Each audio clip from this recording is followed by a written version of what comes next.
A ver qué opina Vieto Rubido. Buenas noches, Vieto. Hola, buenas noches, Antonio. Pues ahí tienes. Pues mira, yo... Sí, dime, venga. Dime. No, que yo creo que comparar la democracia que tiene España con la rusa es una afrenta a todos los demócratas y a toda la clase política que vive en España. Pero a lo mejor a Pablo Iglesias no le falta razón de que en algunos aspectos la democracia española ha empeorado precisamente por prácticas que ha puesto en marcha su partido y el gobierno actual. Es decir, que probablemente la calidad de la democracia española, por ejemplo, teniendo a la fiscal general que tenemos, no es la de una democracia de calidad. Pero vayamos al caso ruso. El señor Putin lleva más de 20 años, prácticamente siempre él, después tuvo un periodo en que tuvo a su primer ministro un tiempo de presidente, y las elecciones allí están siempre bajo sospecha. Ya me gustaría hacer un reportaje de cómo son las condiciones de las cárceles rusas, pero es que allí tan pronto hay un disidente, no un disidente, sino un líder de la oposición que se atreve a decir algo contra el señor Putin, o aparece muerto envenenado, o lo detienen, o en fin, o ya no digo el caso de la periodista Ana Pietroskaya, a la que yo conocí personalmente y que fue asesinada en su domicilio. Esa es la democracia rusa. Esa parece ser la que siempre le ha gustado a los comunistas españoles, que en este caso representa el señor Pablo Iglesias, ¿no? Por tanto, en fin, Antonio, hacer esas comparaciones, claro, si siempre se dice que las comparaciones son odiosas, en este caso lo son más que nunca. La situación rusa no tiene nada que ver con la española. La española es una democracia de pleno derecho, reconocida por los observatorios internacionales como la número 16 del mundo.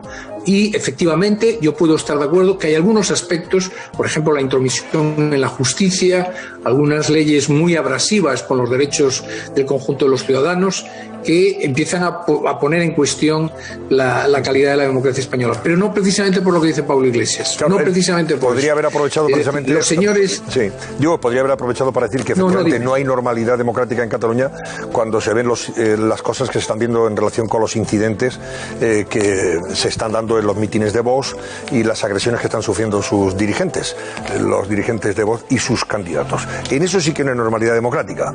En lo demás, hay un dato... no se puede cuestionar la justicia española, evidentemente, como la cuestiona ni el Estado de Derecho.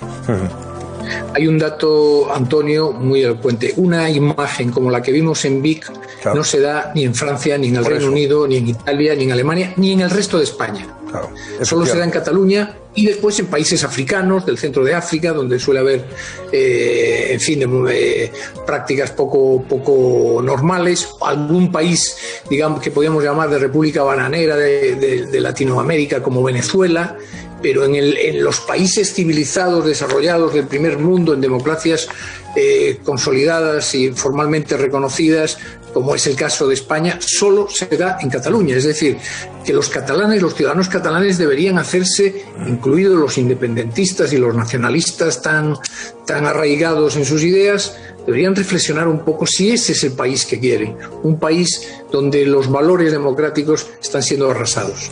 Una cosa más, Vieto, te pregunto por las declaraciones de ella. Está siendo muy contundente, se está comprometiendo y prometiendo cosas que, no sé, ojalá las cumpla si gana las elecciones, pero hay dudas a tenor de cómo se ha visto y se ha obrado por parte de otros dirigentes del PSOE, especialmente Pedro Sánchez, después de lo que había prometido en campaña electoral y lo que posteriormente ha hecho. Él dice que no va a pactar con Esquerra y que no va a haber un tripartito. Vamos, cuando dice que no va a pactar es que no va a hacer un gobierno con Esquerra Republicana ni con Junts per Catalunya, etcétera, etcétera. Que no habrá un tripartito.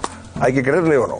Bueno, yo tengo que decirte que ojalá, a mí me encantaría que el partido que más posibilidades tiene de ganar de los constitucionalistas, que es el PSOE, ojalá lograra una victoria que le permitiese gobernar en solitario, pero yo me temo que a raíz de las encuestas y a tenor de las encuestas es imposible que pueda gobernar él en solitario. Lo veo muy difícil. Yo en todo caso te quiero decir una cosa. Decían tres. Hay dos de ellos muy cínicos y otro no tanto, que eran Jordi Pujol, Tierno Galván y Rubalcaba, cada uno por separado. Tierno Galván decía, bueno, los programas están para incumplirlos. Y Jordi Pujol lo decía peor, decía, bueno, ya se sabe que en elecciones se cuentan mentiras. Y el señor Rubalcaba dice, bueno, una cosa es lo que decíamos en elecciones y otra cosa es cuando ya se normaliza la vida, y entonces una cosa era para la parroquia y para los cafeteros y otra cosa es lo que después hay que hacer cuando toca gobernar. Cuento esto porque efectivamente de alguna manera viene a, no diría yo a legitimar ni mucho menos, pero a explicar el comportamiento que parece que empieza a ser norma de conducta en el PSOE, que es decir una cosa en elecciones y hacer la contraria después.